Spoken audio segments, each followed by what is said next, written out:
All right, good morning. This is our sixth installment of the Homes and Money Real Estate Mastermind. And I have a special guest with me this morning, which is Lisa Morales. And she is part of a big team with Caldwell Banker West Shell.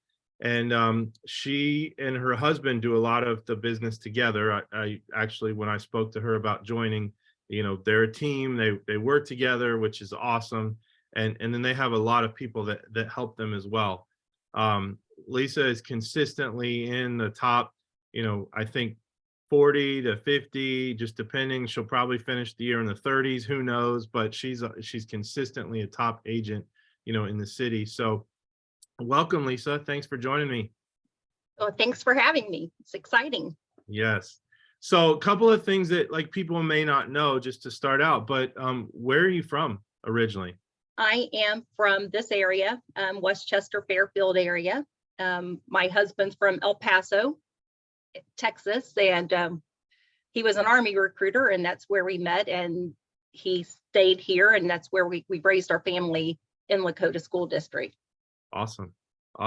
And then what made you get started in real estate and when? So, when Rich and I were looking for a house, he kept saying, you should get into real estate. You should get into real estate. And I didn't do it. I actually was in a corporate world. I was working at that time for Scholastic book fairs. And honestly, I hated being chained to the desk, was always tethered to that desk and on the phone behind a desk. And really that's hard for me. I like the face-to-face better. And but before that, I worked for Globe Furniture Galleries, which was a design firm in Cincinnati. It's was around forever.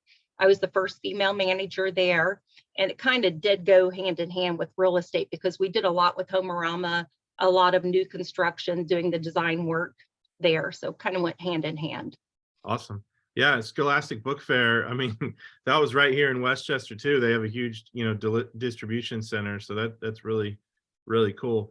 And then how long did you say that since you've been started? How many years in the business for you? So it's been 15 years. I started in 07, probably the worst time ever to start, but I'm still standing. So that's good, right? Yeah.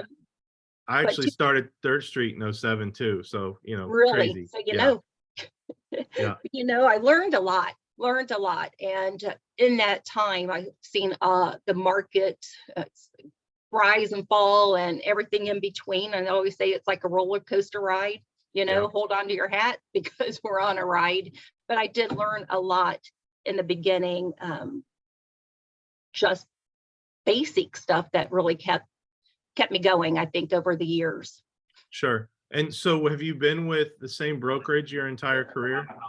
Nope. I actually started with Sipsey Klein, which was a perfect fit for me at that time. They do they really focus on recruiting newer agents.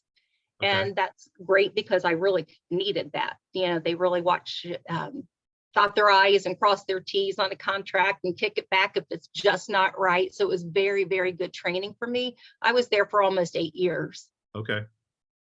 And then you've been where you're at for about the last 7 or 8. Yes. Yeah. Okay. All right. Now the big question that I get asked all the time, and Team Morales, like I said, is a big team. When did you start building it, and how did you know it was time to build it, and what position was your first hire? Okay.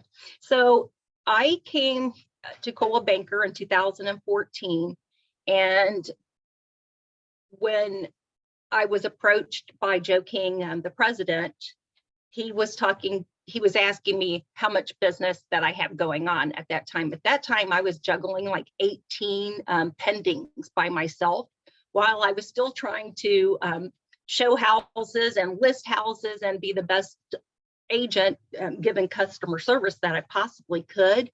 But I was up all night, handling these transactions, making sure that things were going to title companies, to lenders, to the co-op agents. And it was a lot. I literally would be up 2, 3 o'clock in the morning just doing paperwork. Wow. And, at that time, Sipsey Klein just wasn't equipped, didn't know how to handle the team aspect. And Coldwell Banker already had agents that had teams. In fact, Denise Gifford had a team here in this office. So kind of followed suit. The first hire was a transaction coordinator, Mhm. which I needed badly. And that was my first hire. Okay. And did your brokerage provide a lot of support and kind of the footprint on how to do that? Did they kind of hold your hand and walk you through it, or did you have outside counsel that helped? Some people have a sales coach, and they kind of help walk through that. But how did you know and try to help prevent yourself from stubbing your toe along the way? Well, I did have I hired one gal who she was with me probably for about a year. But I think that it just needed more because Mhm. my business kept growing. And so yeah, I stubbed my toe there. But to answer your question, yes, Coldwell Banker did provide a lot guidance on the team aspect.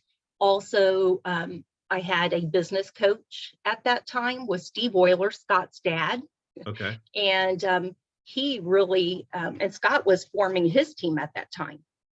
So we all were kind of doing these things together, but Steve really had given me a lot of guidance on what I should do next, you know. Awesome.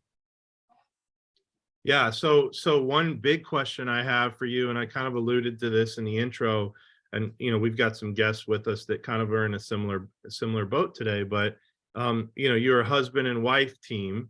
He tells me that you handle all the sales side, but how have you learned to work together? And do you have any advice for other teams that do this? So, and Scott can talk about this as well. Spouses that sell houses, they, it's not always easy because I know we get on each other's nerves every now and again because, especially when he first started, I had my way of doing things. And I'm not saying that they were absolutely the right way of doing things. However, that's the way I did things. And I kind of was a bit territorial, like kind of back off. I've done this business for 8 years or more alone. But I will tell you that he's the one that really made a huge difference as far as volume and the number of transactions that we do. Rich is the one that really made the difference. We would set a goal here, we'd hit that goal, and he always had that stretch goal, Okay. and that's what he constantly does that keeps us going. But it's fun. He kind of does his own thing, I do mine, and after a while, our jobs and duties kind of just fell into place. Right. Right. And so, again, on the team concept, as you start to build this out, and you mentioned that, you had 18 pendings and you were up till, wee hours of the morning working on stuff, and then found somebody for administrative help. But how did you kind of start to pull yourself out of the transaction? So somebody that was doing everything, and then you kind of start to remove yourself. What were the first things that you pulled yourself out of? And then what was kind of the process to get you into just your highest and best use of time? And that took a little while. It really did, because I had my thumb on the pulse of everything. So it did take a little while to let go. And then at one point we had so many transactions going that I couldn't possibly be involved in everything. But I will tell you that Steve Euler was on me every month about being involved. But after the first transaction coordinator left, I hired Ariel Jackson, who was the Ariel, what was your job? E-marketing coordinator for Coldwell Banker at this office in Westchester, and total game changer, because she was aware of the business. She knew me personally. I sold her first home, but it went from she was doing transaction coordinating to now we could hire someone else just to do transactions. And Ariel now is free to do marketing and running the business behind the scenes. Sure. And Sure. for me, before Rich started, that was the game changer. Okay. And then what does that look like today? What is your because it's been kind of a gradual change. You guys do a lot of transactions. You're a high transaction agent. How do you delegate the responsibility, and then what role do you still play in each transaction? Okay. So, I always was under the belief that any realtor who's licensed should not be just a buyer's agent. I never did like that term. So the agents did both. They do it all. Okay. Everybody on my team is licensed, even the transaction coordinator, who really is mostly email, Mhm. but if she needed to, she could talk of real estate with them legally. So everybody is licensed. Um, Rich works a lot with buyers. He's always on the go, and so does Sydney. Okay. Basically, those two really work a lot with buyers. Okay. I I kind of focus on the listings, focus on the business, trying to, like we're having last Friday it was Veterans Day. So we had a little veterans get together, and this coming weekend on Sunday, we're having our passing out pies, and our Santa pictures will be. It's the same Santa that I've used for 9 years now. So to see those kids start as infants and now this big is pretty cool. But That's awesome. I'm involved. We look at numbers, see where we are. We go over our pendings. So it kind of just keep on top of things that way. So I'm going to go off of our script for a second because of the way that this conversation has gone. But um, I think that, when you have a big team and you've got buyers agents that help your clients, the team moralis is the referred name, right? So how do you make sure that you're still involved enough that your team handles it, but you can still get a referral in the future, right? Are you doing that through automation? Are you doing that through, you know, just marketing that goes out with your pictures and names on it, or status updates, et cetera? But how are you kind of making sure that you still stay in the transaction, even though you've got this fantastic team that helps you with it? You know, as far as staying in the transaction, even when the ones that I do myself, um, I hired people to handle it. And I'm telling you, it's when I say it's the A team, Carla, who's a transaction coordinator, the reviews and accolades that she gets constantly tells me, hey, I don't need to be involved. But I will say, when I do get involved with her job, it's usually when it gets screwed up, because I'm doing something that she's already done, and telling them a different time and place. So it's actually better if I don't get involved in those things. Right. But as far as, we do stay in touch with them, with our marketing, with our marketing plan and touches that we do Yeah. with the client. And then I think this question happens a lot when you start to build a team, and especially when you get them licensed. But how, I want to ask this in the best way possible, but how do you protect yourself from the people that you've licensed? Then, maybe they go off on their own and they've developed these relationships with your clients. What are you doing to kind of solidify the fact that this was your referral? They came to you, and even though somebody else on the team helped, you still want the future business and relationship and referral from that client.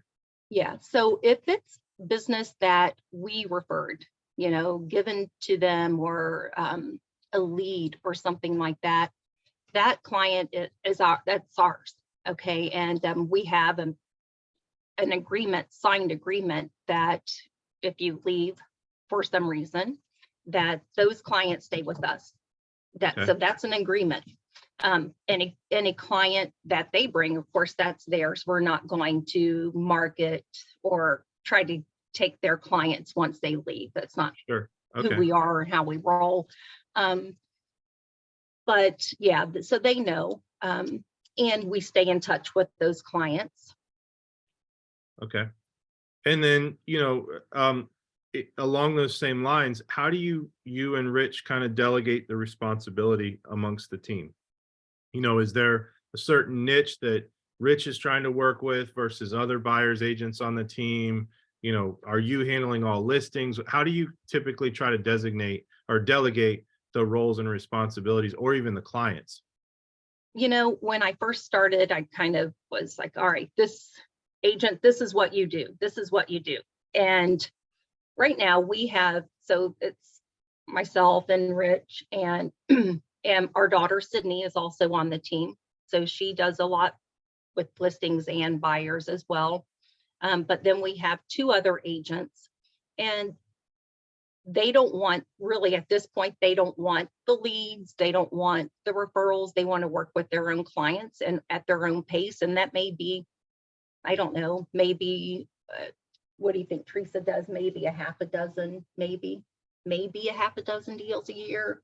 Beth does probably more, but hers are higher dollar, but they really want to focus, excuse me. Teresa has a senior in high school, so that's her focus. Beth is very involved with her three younger children, so it's a nice fit for them. I think that if we try to hold agents' feet to the fire, especially those two, that they wouldn't be happy. I mean, I think that's the reason that they're with us. Again, I tried that before with others, and I think that we just kind of learn and respect everybody's pace. Sure, sure. Okay, I've got two more questions, and then I want to kind of open it up. And on the last question, I'll open it up. But what is the best advice that you would give to fellow top producers in a different market? Before the call started, we were chit-chatting with Dustin, who's on this call, and Dustin's just received a recognition for being a top 30 under 30. Like, what advice would, yeah, absolutely. What advice would you give to the people that may not have been through this market before? You said you started in 2007. I started in 2007. What advice would you give for people to succeed in this difficult or different market? I always say this, it's going back to basics. It really is. It is attending, going into the office, get dressed and get ready for work, go into the office, fellowship with your peers. I always learn something from other agents. It doesn't matter how long they've been in the business. Social media, email. Sean Carpenter with Cola Banker, he talks about the high five or five touches. That's like handwritten notes, a text, a call, just staying in contact. And I think the big thing is being a part of the community. Be seen, and get involved in the community. And we do a lot of that, and especially right now, this season.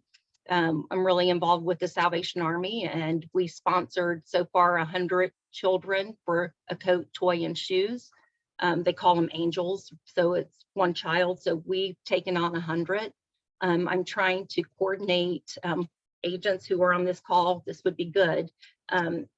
What we call a Realtor Ring Day. So you see the red kettles that the Salvation Army have out at all the stores. It's a great way, you spend a few hours, ring the bell, and you wouldn't believe the amount of people that that you run into in and out of a store. And they know that you're doing something that's local. All the funds raised go right back into the community. And but to be seen, be involved. That's awesome. That's awesome. And you never know, like, I've been this way before. You're walking into a store and you're like, that's my realtor. Like, that's so cool. You build up those warm kind of vibes within your past clients in the community. Okay, so again, Lisa, I apologize. This is off script, but I'm gonna kind of open this up. So, Dustin, Scott, Lindsay, Jackie, anybody that has some input on this. I was sitting last night at my daughter's 8th grade basketball game, and someone from your office, Lisa Fair, walked into the gym.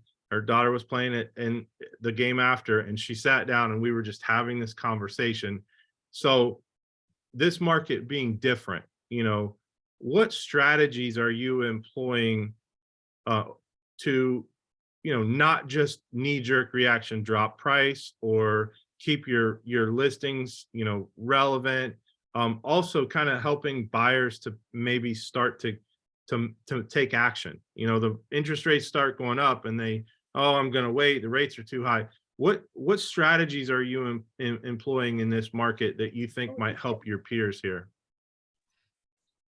I think it's important to be positive with them, give them hope, don't be negative because they're already scared. So just always being positive with them, telling them it's not a bad time to buy, telling them that yes, rates are high, but they're going to go down next year. You can refinance. You have more options now. There's not as many offers on each home. You can actually find the house you want. You're not writing an offer just to write an offer. You're able to, find the right house. Yeah. But at the same token, that means you show more houses to that same client. Yeah. And at this point, they can go in more than 15 minutes at a time before making an offer on a house, right? So it's I really was to at their a showing benefit. last night for an hour, Wow. Yeah. So it's 1,900 nice. square feet. Yeah. And to Dustin's point, I think that, we listen to the news and it's so negative, right? It's so negative, and that's nationwide, and not focusing on our market, our local market. And so those things that we do hear on the news it's not a reflection on our macro market here. Yeah. And that's one of the things that we remind people, because they are afraid right now. People are nervous about the market, and the housing market drives everything. So just that, like Dustin said, the reassurance that, hey, we're okay. What you're hearing nationally, it's not necessarily what's going on here. But, and we always try to line our clients up with like nice, good lenders like yourself, nice inspectors. We give three options on each, but we are trying to line them up where they fit. And so they can also give them some reassurance and some comfort that things aren't necessarily gloom and doom as we're hearing on the national news. Sure. Scott, anything to add to that? I base all my interactions around educating people. So like I've got one of the things I always take joy in checking throughout the day is the market watch. And it changed since I looked at it about an hour ago. 83 new listings, 88 pending. To me, that's great information to share, especially with our sellers. Is this a great time to sell? Well, until I see that pending number drop way below the new listings, I'm not concerned. I'm still, my agents are still getting into multiple offers. We had 2 multiple offer situations over the weekend.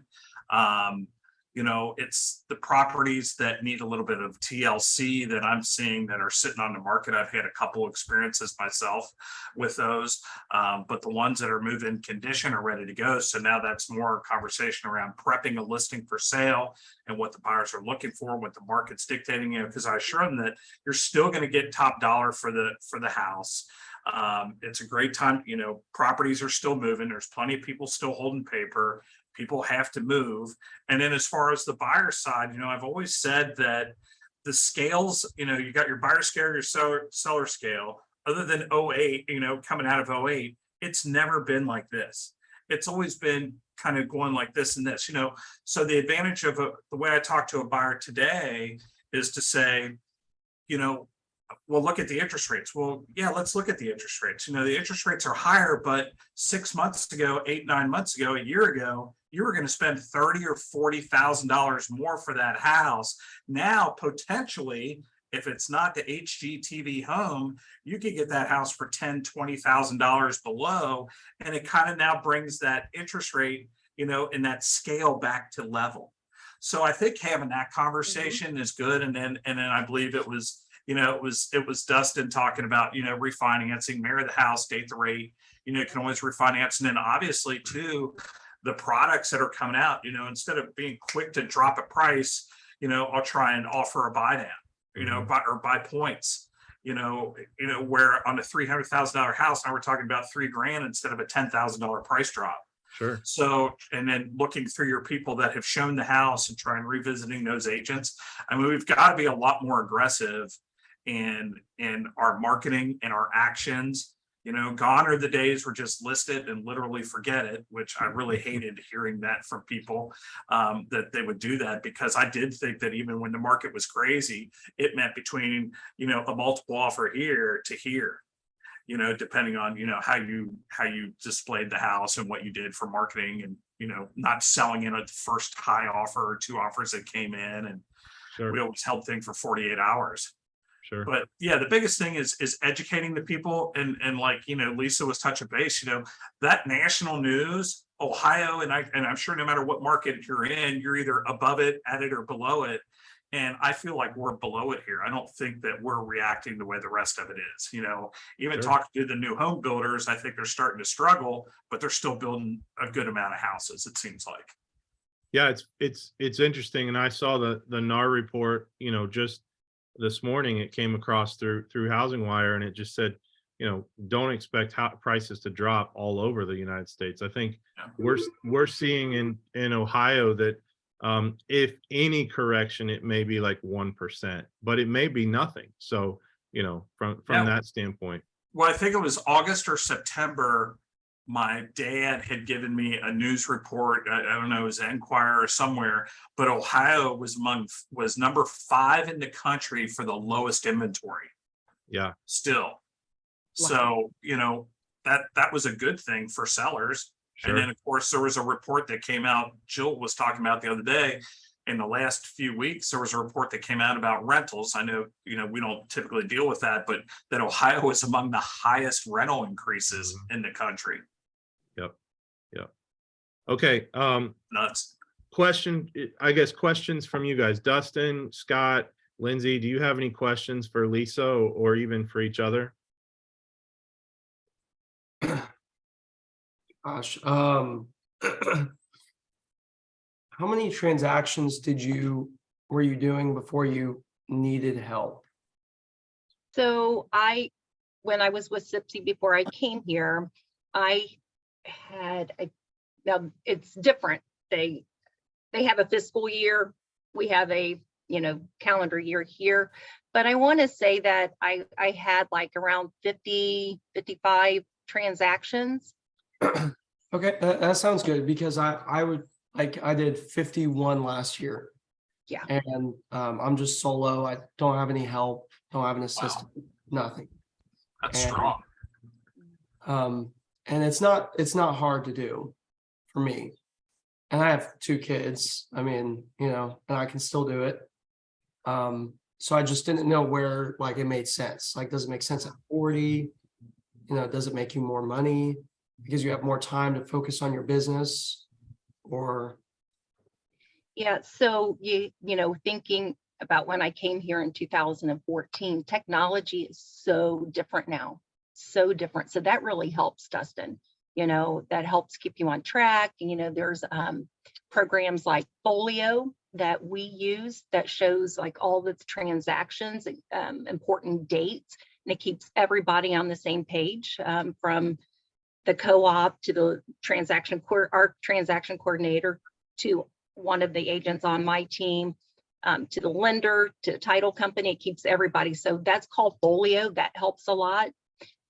When I was managing those 18 pendings, it was in February and it was an ice storm. So it was way back then. And I went online looking for some kind of electric signing program. And I stumbled on Dotloop at that point. So that helped me. But technology has helped out a lot. So that makes it easier that, hey, if you go on vacation, you're not in the room for 2 days while your family's on the beach. You can do it with your phone now, so things are easier. But I would think that, hey, Dustin, if you're staying up late at night and you're not handling those things well, or if you want more free time to hang out with your kids, whatever, then you get a transaction coordinator. We pay ours per transaction. So it's not like a salary or an hourly wage. It's per transaction. So you think about what that looks like, and you probably wouldn't have any problem at all affording it. You know, you would barely even miss it. Sure. $300 a transaction. Mhm. Yeah. Yep. Any other questions?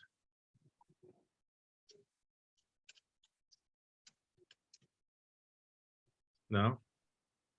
Okay, well, I wanted to I let feel you like I guys have know. a million of them, but I can't even think right now. Kind of got my fires going. I'm That's all right. sorry. That's all right. I did want to let everybody know, and you'll see just a one announcement this week. We are going to take next week off. It's Thanksgiving. A lot of people travel. And I appreciate the suggestions, as possibly moving times to make this more accessible to everybody else. So I appreciate everybody being here. Lisa, thank you so much. I thought you had a lot of great content. There seems to be so much interest in this team building, and even people that have teams, they want to try to do it better or learn from each other. So I think that's really good, and I appreciate you being gracious with your time and knowledge from the 15 years. So appreciate all of you. Thank you, and hope to see you on the next one. All Thanks right. for You guys putting it have a together. great Thanksgiving. Let's Yeah. all do a deal together soon. Yes. All right, see you guys. All right. Bye-bye. Bye.